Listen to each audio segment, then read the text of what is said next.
Amém. Você pode se sentar. Nós te agradecemos pela adoração. Nós vamos continuar a nossa série no livro de Efésios. E a primeira metade do livro é sobre nosso chamado. Nós somos chamados para andarmos dignamente. Na primeira parte do livro, nós ouvimos coisas que como nós fomos adotados por Deus, o Espírito Santo nos selou. Ele nos selou com o seu Espírito.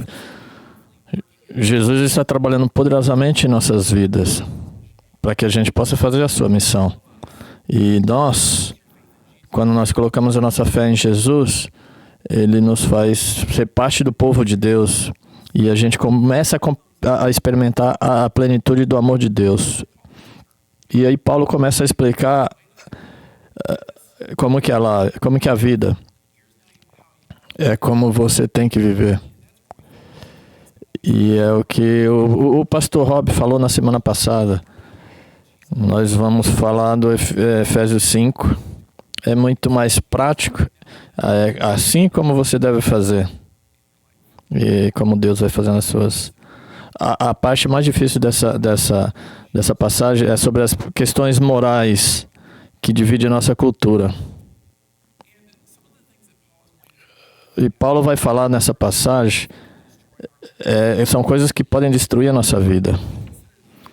Quando a gente considera as coisas que podem destruir nossas vidas, tem muitas coisas. Mas tem 3 coisas que são muito... dinheiro, poder e sexo. Cada coisa dessa pode destruir a nossa vida. Na passagem que a gente vai falar sobre isso, Paulo fala sobre sexo. E quando eu olhei nosso schedule de pregação, eu pensei, legal, isso é o que eu vou falar sobre.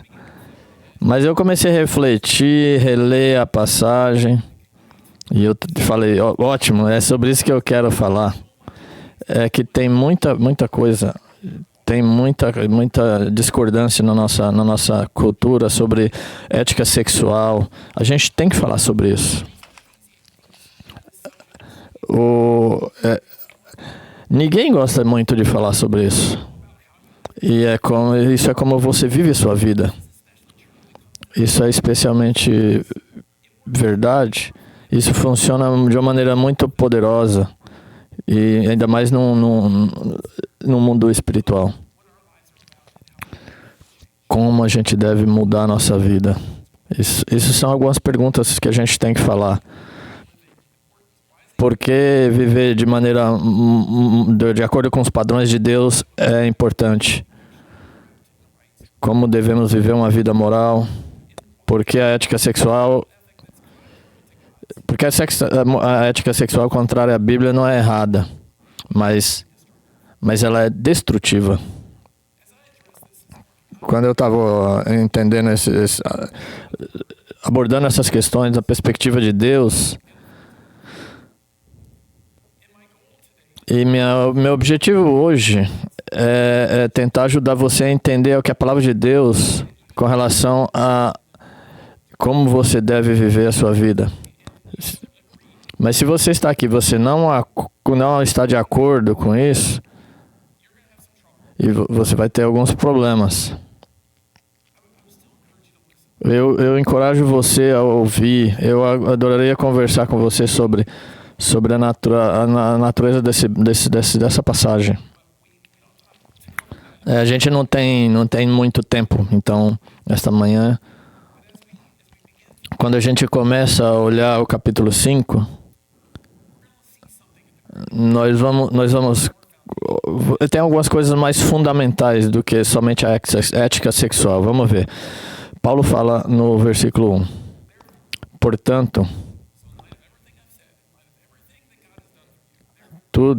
Portanto, sejam imitadores de Deus, como filhos amados, e vivam em amor, como também Cristo nos amou e se entregou por nós como oferta e sacrifício de aroma agradável a Deus.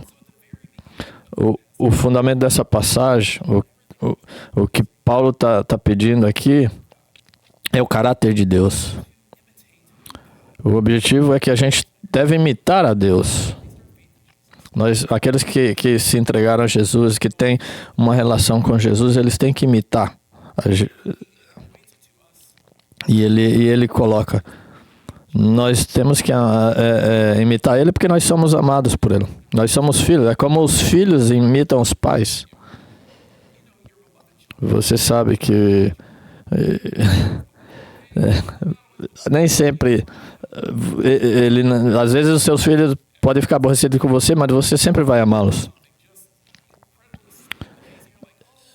E você fica, olha como meus filhos são lindos, são doces.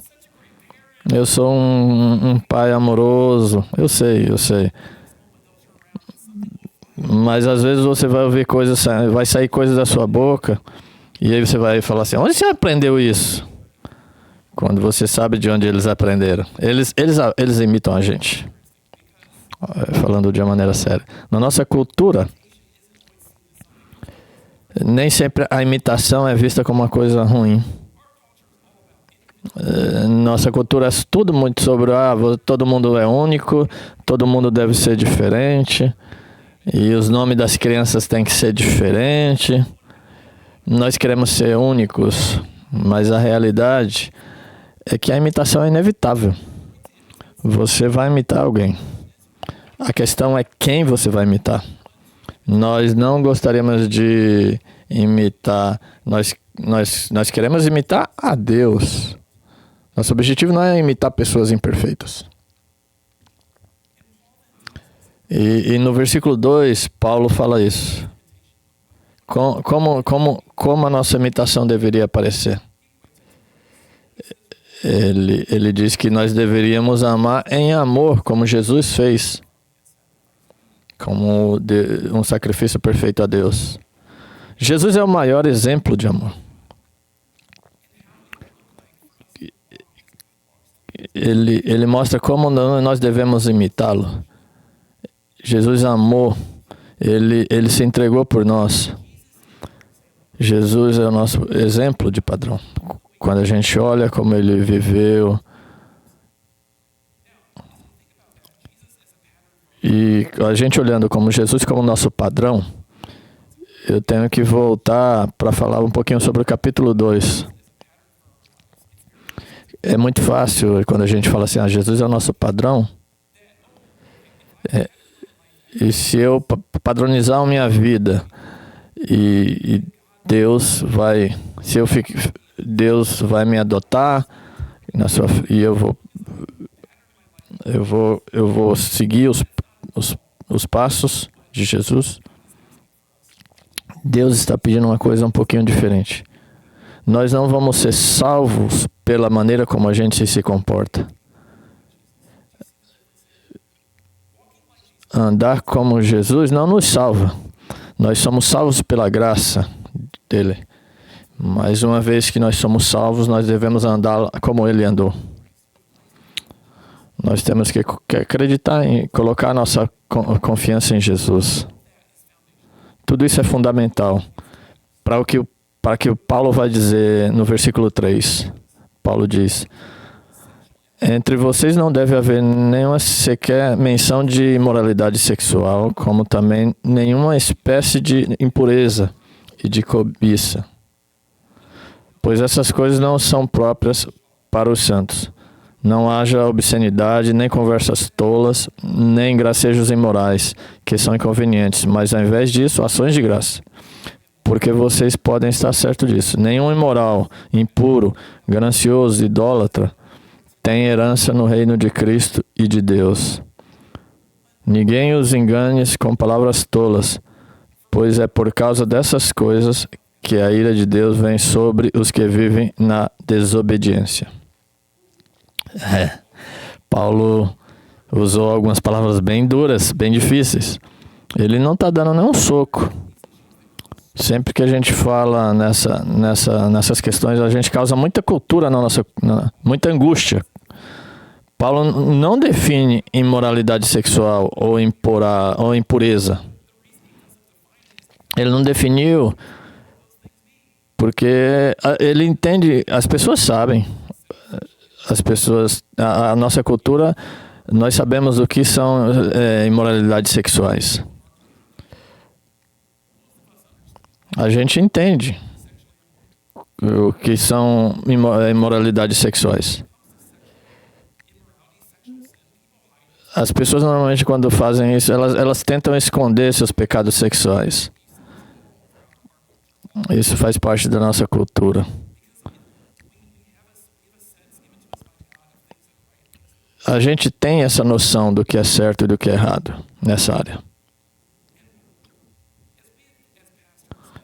Como pastor e como a gente tem ouvido, e como algumas pessoas pensam, e nossa cultura se tornou muito promíscua. Perdemos o que constitui a imoralidade sexual. As pessoas estão perdendo a noção do que é certo, qual o entendimento sobre imoralidade. Então nós vamos tomar um momento e vamos definir um pouquinho o que faz com que seja essas questões sobre a moralidade sexual. Eu quero, enfim, definir mais ou menos o que o torna algo sexualmente moral. Eu gosto de falar disso porque o pastor Christian One, ele falou sobre a sexualidade sagrada. Então, o que é o sexo sagrado que é um presente de Deus? Isso é um presente. Deus nos deu isso como um presente. Então, quando você tem o sexo da maneira correta, o pastor Lee resumiu a ética sexual no Novo Testamento, falando de 3 maneiras. Honre a Deus com seu corpo. Depois, não seja dominado por nada. E em terceiro, não sexualize relacionamentos fora do casamento. É uma boa lista. Isso está bem alinhado com o que o pastor Christian nos ensinou e também com o que Jesus definiu. Vamos ver o que Jesus falou sobre os limites da sexualidade em Mateus 19. Ele estava falando com os fariseus e ele disse: vocês não leram que no princípio o Criador os fez homem e mulher? E disse: por esta razão o homem deixará o pai e mãe e se unirá à sua mulher, e os dois se tornarão uma só carne. Assim eles já não são 2, mas sim uma só carne. Portanto, o que Deus uniu, ninguém separe. O que ele falou aqui está muito claro. Ele diz: o sexo se torna uma só carne. Não é só um ato físico. Não é só um ato físico somente. É um ato espiritual. O sexo deve ser limitado ao relacionamento entre marido e mulher. Isso significa um homem com uma mulher, comprometido com um com o outro, por toda a vida. Existem outras passagens que nos ajudam a entender a pureza sexual. E tudo isso aponta nessa mesma direção, homem e mulher. A questão é, então, que tipo de ações são sexualmente imorais? Qualquer tipo de atividade sexual que esteja fora do relacionamento conjugal é imoralmente sexual. E vamos falar um pouquinho de maneira prática sobre isso. Eu vou falar algumas conexões que Paulo fez nessa passagem. Primeiro, Paulo conecta a imoralidade sexual com a cobiça. A palavra cobiça é traduzida às vezes como ganância. Como ganância. Não é uma tradução ruim, eles estão relacionados.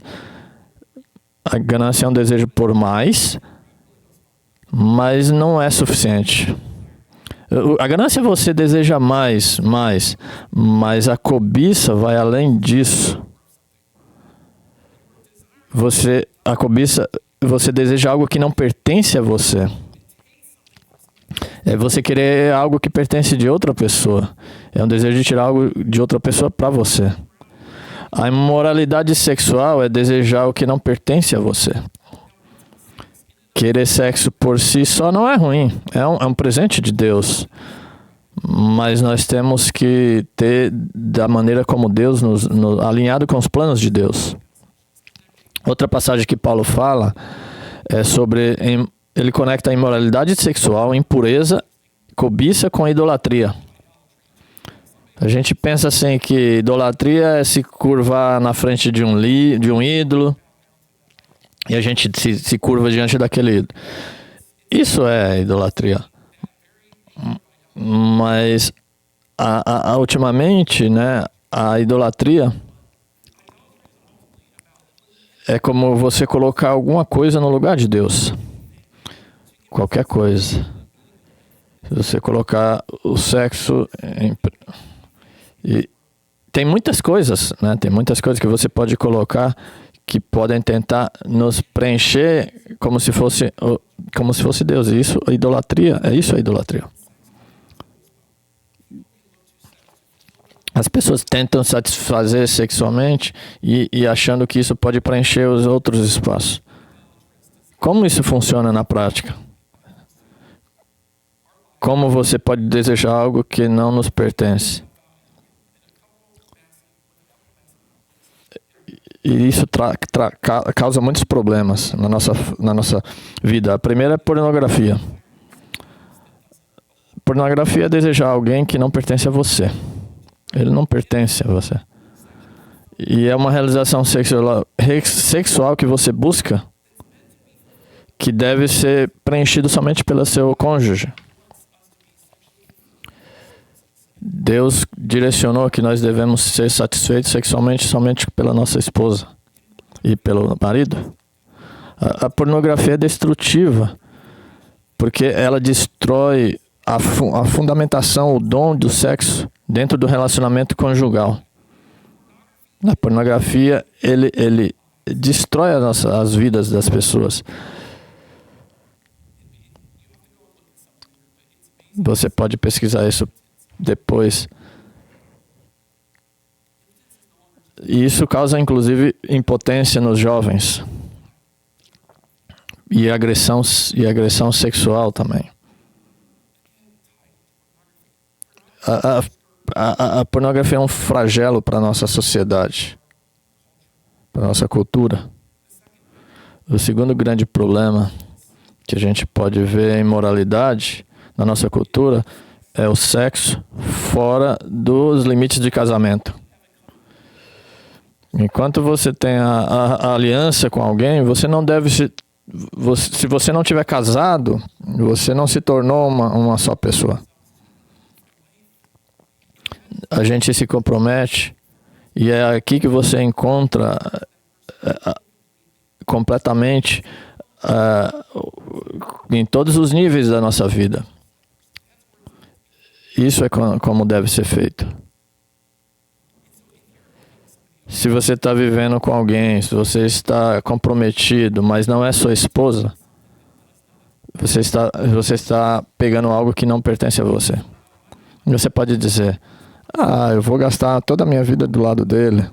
Mas enquanto você não for pelo processo de cometimento, de aliança e de casamento, de acordo com os padrões de Deus, você não tem a relação com Deus que Deus estabeleceu sobre as questões sexuais. Nós precisamos ser puro no jeito que a gente pensa sobre a sexualidade. A gente também pode, quando a gente está falando sobre esse tema, e da forma como isso como a maneira que o sexo pode se tornar uma idolatria, tem outras coisas que a gente pode olhar que tomariam o lugar de Deus. São o que a gente possui, poder, influência. A gente pode desejar um monte de coisa e a gente pode desejar isso como a mesma coisa como a gente deseja por sexo. E a gente pode tentar substituir isso, preencher o lugar de Deus na nossa vida. Isso pode se tornar um ídolo, uma idolatria. Essas coisas podem destruir nossa vida. Assim como o pecado sexual pode destruir nossas vidas.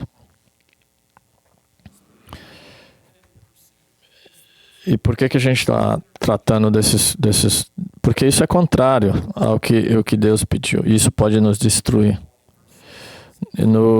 No versículo 6, ele fala... Porque essas coisas são imorais. Deus, ele sempre quer nos dar o que nós precisamos. Mas às vezes a gente acha que ele não vai dar. Nós queremos ter controle sobre nós queremos satisfazer nós mesmos pelas nossas próprias mãos. Tim Keller é um pastor muito famoso. Ele morreu no ano passado. Ele falou assim: nossa cultura valoriza o sexo, mas não valoriza o suficiente. O ponto dele é que a sociedade moderna muitas vezes mal interpreta a verdadeira profundidade do propósito do sexo, tratando o sexo como um prazer superficial, em vez de ser algo profundo dentro do relacionamento de aliança do casamento. Então, quando eu estou falando disso, eu imagino... Podemos ter diferentes reações das pessoas. Muitos de vocês podem ouvir isso e pensar internamente. Eu concordo com você. Eu estou tentando viver de acordo com isso. Outros podem estar aí sentados e pensando que podem ter aspectos significativos da sua vida que são caracterizados, que Deus define como imoralidade.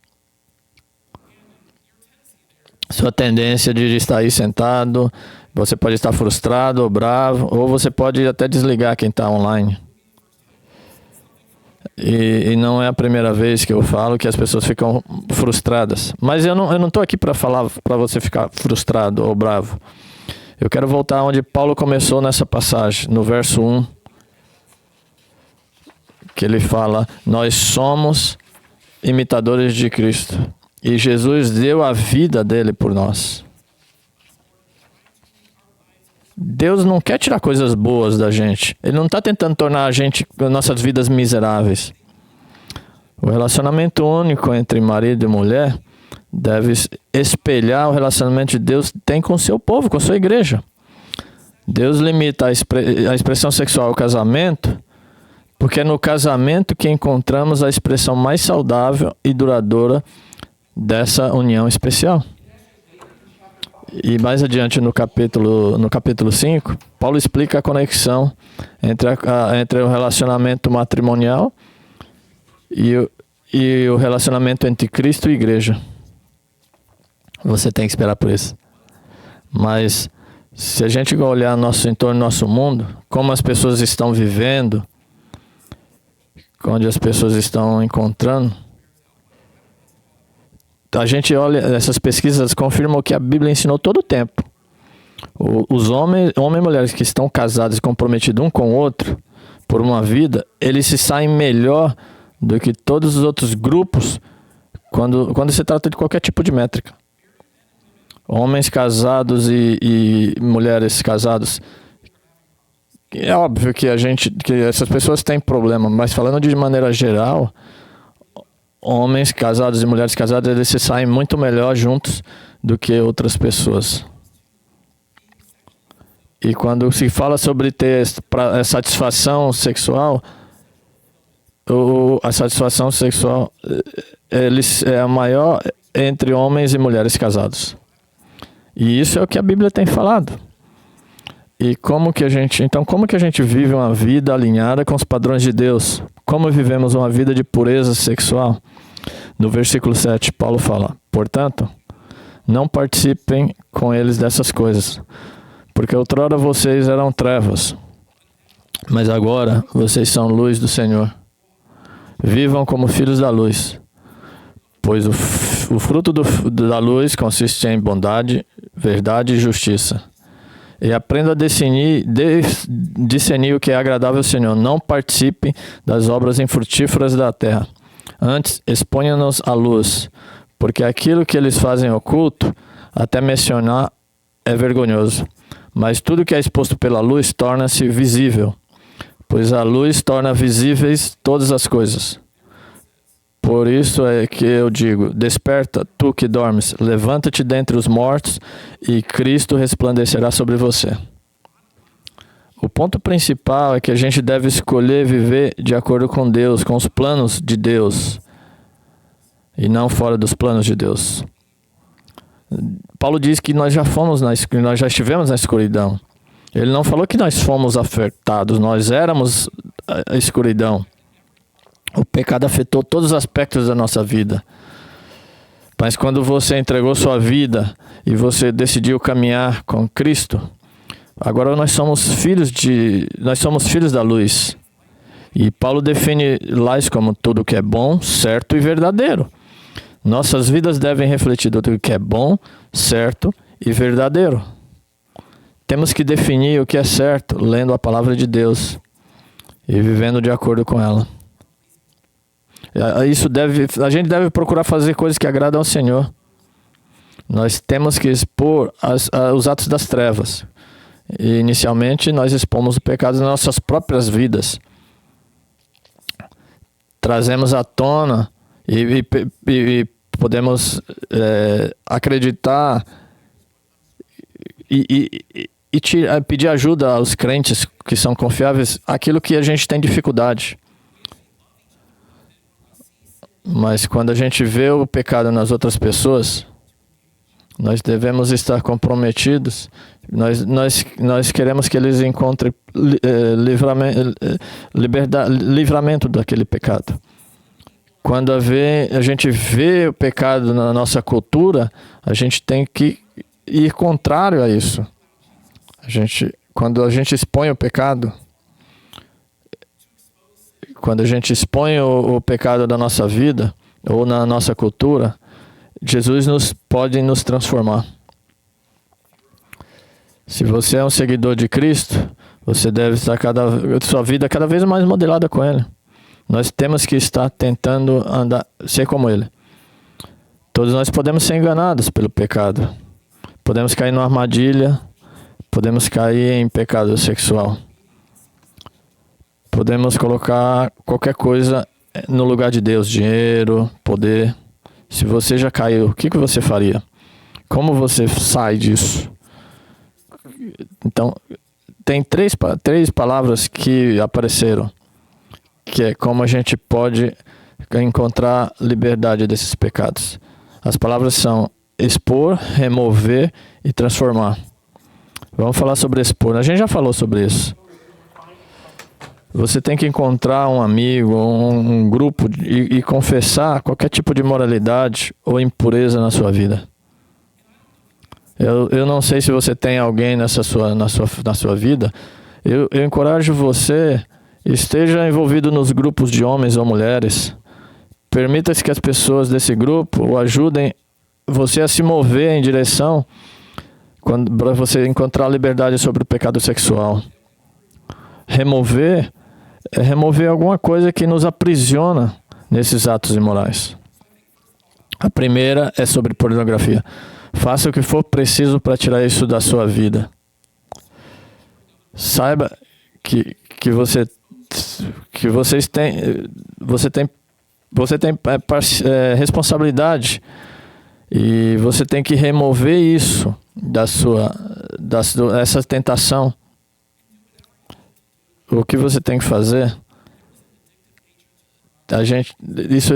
Isso tem um vício de estar ligado à pornografia. Você tem que ter alguém que te ajude nesse sentido. Eu quero que você pense, se você está tendo sexo fora do casamento, qualquer tipo de relacionamento que você se inclui, intimidade sexual, mas você não está comprometido um com o outro no casamento, eu encorajo você para que você tem esse relacionamento de aliança, que tem aliança do casamento. Talvez você tenha que sair da casa de um do outro até você se casar. É difícil. Tem consequências financeiras, mas Deus pediu para que você viva uma vida como Ele. Talvez você tenha que adiantar a data de que planeja se casar. É sério. Eu já falei isso várias vezes. E eles falam... E eu falo para as pessoas, não, por que não se casar agora? Se a pessoa que está com você não é com quem você vai passar o resto da sua vida, não faz sentido você perder seu tempo com essa pessoa. Você está roubando. Se não é a pessoa que você vai passar o resto da sua vida. Faça o que você precisa em direção de ter um relacionamento de aliança saudável como um cônjuge. E a última palavra é transformar. Transformado por Jesus. Nós temos que passar tempo buscando a Ele, apaixonar-se por Ele, encontrar maneiras de ficar satisfeito com Ele. Permita que Ele nos satisfaça. Permita que Deus mude você. O pastor Lee estará falando na próxima semana sobre a obra transformadora do Espírito Santo. Tudo que eu estou falando hoje é muito personal. Eu vivi muito tempo enganado pelo pecado sexual. E eu já estive lá. Eu já tentei encontrar satisfação fora do que Deus nos prometeu. Essa é a minha história. E eu tive que fazer todos esses 3 passos. Expor, remover e transformar. Mas está uma grande liberdade em expor o próprio pecado e confessar. O meu mentor me disse, o poder do pecado sexual está em segredo. Isso é muito profundo. Quando eu fui aberto e eu não é só estar... Alguma coisa quebrou quando eu confessei. Isso quebrou o poder maligno que estava me usando para me enganar. Eu confessei. Eu tive que fazer mudanças na minha vida. E Deus me trouxe coisas maravilhosas. Me trouxe liberdade. Não que eu ainda sou tentado todo o tempo. Mas Deus traz liberdade. E esse é o meu desejo para vocês. Que você não seja enganado. Que você não fique fora dos limites, que você encontre liberdade, não somente sobre problemas sexuais, que você aproveite o sexo dentro do casamento. Eu quero isso para todos vocês. E a gente estará aqui. Não tem ninguém na sua... Se você não tiver ninguém que possa falar sobre isso, nós estamos aqui como igreja. Para vocês, homens. Se você não tem ninguém para falar sobre esse tema, nós como pastores estamos disponíveis. Venha falar com a gente. Você pode começar falando com a gente. Ou você pode conectar nos grupos de homens. Para vocês, mulheres, você tem uma liderança das mulheres. Pode ser a primeira conversa. Se você não está muito claro quem é. E eu espero que você converse com a Lori. Ela é a nossa líder do Ministério de Mulheres. Ela vai conectar com você na liderança de mulheres. E se você não sabe quem é Lori, venha, converse com a gente vai falar quem ela é. Pesquise no nosso site, nossos e-mails, nossas páginas, a página na internet. Deus quer que você experimente toda a sua plenitude. Ele quer que você encontre satisfação nele e honre Ele. Ele quer dar os presentes.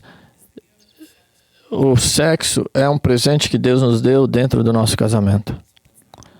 Vamos aprender a imitar a Deus. E depois vamos experimentar a alegria de uma vida vivida como um filho amado. Vamos orar. Pai, nós queremos experimentar você muito mais do que tudo. Nós queremos seguir os teus caminhos. Nós sabemos que nos teus caminhos, tudo que você desejou para nós, o Senhor nos satisfaz. Nós vamos encontrar satisfação em você, Senhor. Pai, nós sabemos que no meio dessa nossa vida, você nos ofereceu presentes e o sexo é um dos presentes. Você nos ofereceu isso como presente para nós. Nós desejamos que nossa vida seja nos teus padrões, que nós encontremos liberdade no sexo dentro do casamento, liberdade para a gente possa experimentar tudo que esteja dentro da tua vontade.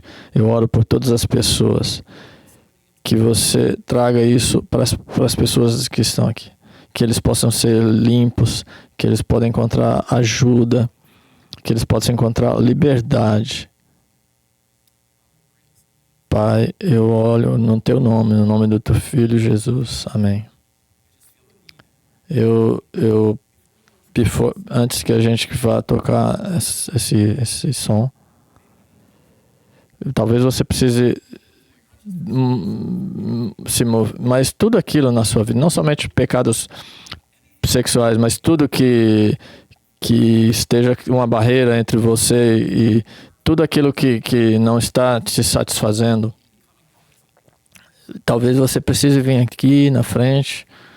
Você pode vir aqui na frente e você pode se ajoelhar aqui, se você quiser. Não é o único passo que você tem que dar. Você pode se conectar com alguém. É muito fácil vir aqui na frente. A parte difícil é você se conectar com a pessoa, se comprometer com aquela pessoa. Mas esse é o primeiro passo na frente de Jesus. Vir aqui e pedir a Ele, e orar, e chorar nos seus pés. Vamos louvar juntos.